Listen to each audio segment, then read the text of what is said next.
Hi everyone, welcome back to my channel, and today we are going to be doing one sentence reviews of every book that I read in January, February, and March. There are over 30 books on this list, and when I filmed the original video, it was going to be about an hour long. So I decided, and this was inspired by Elizabeth over at Plant-Based Bride, to review all of these books in one sentence. Give you the title, the author, my sentence, and my star rating. So today I have my laptop with me, so I'm going to try to remember to look at the camera, but we will see how this goes. So it's going to be down here, hopefully out of frame. Okay, we will start with January. The first book is Barbarian Lover by Ruby Dixon. This is the third installment in the Ice Planet Barbarian series, which follows Kira and Ehako as they fall in love and explore what it means to be unable to have children in a society that expects it. 3.5 stars. Next is A Forgery of Fate by Elizabeth Lim, a Beauty and the Beast inspired fantasy following a girl trying to break a dragon's curse to save her sisters, exploring themes of family and sacrifice. 4.25 stars. We Love You Bunny by Mona Awad, a prequel to the novel Bunny, which expands on the origins of some of the most important characters from the original book and meditates on what it means to be human. 4.25 stars. The Fox Wife by Yang Si Chu. An investigator entwines with a fox spirit in a slow-paced murder mystery that suffered from its inability to get to the point. 3.25 stars. Katabasis by R.F. Kuang. A fantasy centered on the experience of being a PhD student with an advisor who hates their students and sends you, quite literally, to hell. Hell being where Kuang sent me, as I didn't love this as much as I thought. 4.25 stars. Rhythm of War by Brandon Sanderson, the fourth installment in the Stormlight archive, which is starting to lose steam, but I love the characters too much to abandon them. 4.75 stars. The Soul of an Octopus by Cy Montgomery, a philosophical treatise on life that is tangentially tied to the concept of the octopus and just generally bored me. 2.75 stars.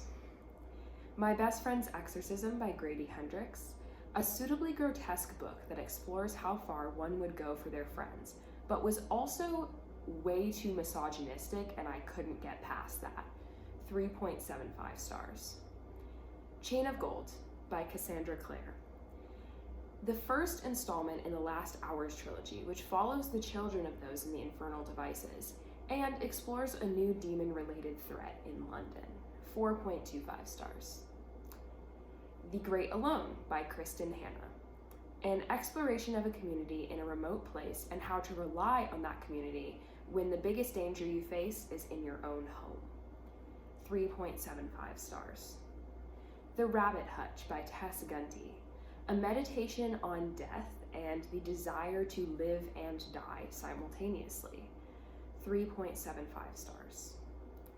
Prince's Gambit by C.S. Pacat, the second installment in Captive Prince, which follows the developing relationship of our two main characters as they attempt to maneuver politically in a war-torn country. 4.5 stars. And finally, Open Heaven by Sean Hewitt, an exploration of what it means to be gay in a community which is not open about queerness at all. 3.75 stars. So that was January. I know that was a lot that I just threw at you super quickly. Obviously, all of the books that I talked about will be listed down in the description based on the month. And now we are going to move on to February. So our first book in February was Our Hideous Progeny by C.E. McGill, a science-heavy follow-up to The World of Frankenstein that explores the bonds of motherhood and strong female friendships in a time period where men disregarded these concepts yet continued to rely upon them.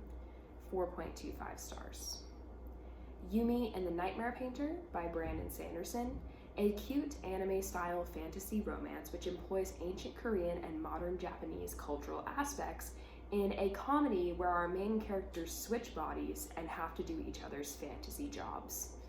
4.75 stars. Go Luck Yourself by Sarah Rosh, A holiday romance that explores not feeling good enough and the ways family can contribute to those feelings. 4 stars. Demon in White by Christopher Ruocchio, the 3rd installment in the Sun Eater series, which uses its epic scale to increase the existentialism of the universe while delivering fast-moving battle sequences. 4.5 stars. My Heart is a Chainsaw by Stephen Graham Jones, a slasher story about a girl who wants the slasher in her own town to go exactly the way she thinks it should. However, this book suffers from the main character being nearly unreadable.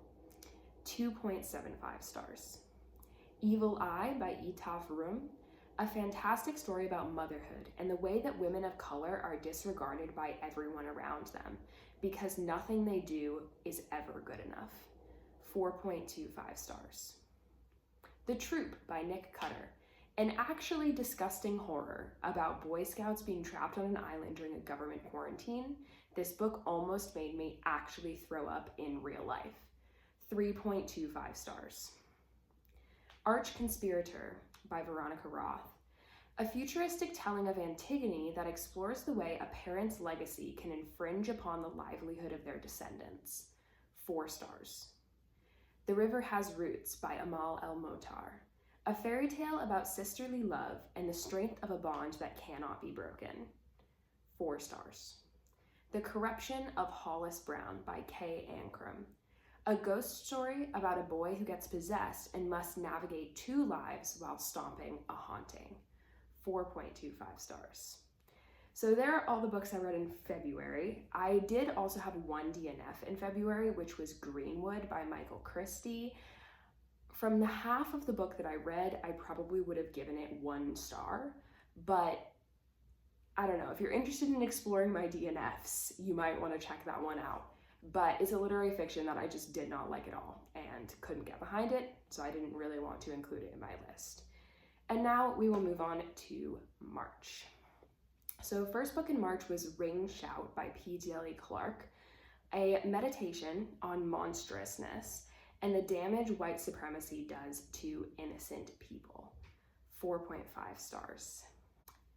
These Heathens by Mia Mackenzie, a wonderful story about queer Black women, how abortion is healthcare and can help to free teenagers to live their lives, and the civil justice movement in Atlanta. Please read this book. 4.25 stars. Hemlock and Silver by T. Kingfisher, a Snow White retelling that focuses on the manipulation of children by adults and the power of being an adult who listens. 4.5 stars. Strange Houses by Uketsu, a bone-chilling mystery about houses with strange crawl spaces. 4.25 stars. Kingdoms of Death by Christopher Ruocchio, the 4th installment in Sun Eater, which carries the torch of book 3 but fails to live up to the previous 3 books in the series. 4.25 stars. The Raven Scholar by Antonia Hodgson, a classic fantasy that follows a scholar who investigates the death of someone she hates very much and accidentally unravels an entire other plot she didn't even know about. 4.5 stars.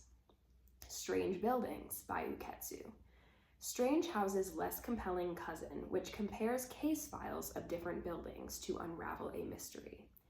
3.75 stars. King's Rising by C.S. Pacat, the final installment in Captive Prince, which concludes the series in a satisfying way, but this book also kind of made me angry. 4.5 stars.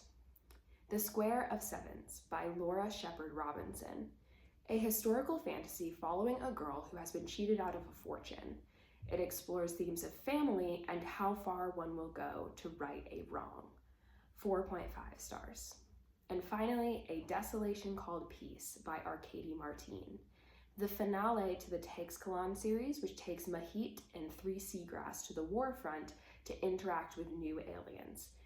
Not as good as the first one because the pacing was really, really off, and that upset me. 4.25 stars.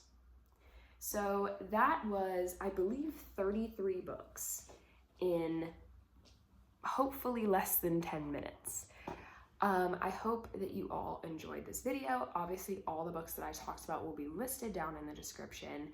I know this is pretty short, but I wanted to make sure I got all of my wrap-ups for the past 3 months rolled into one for you all.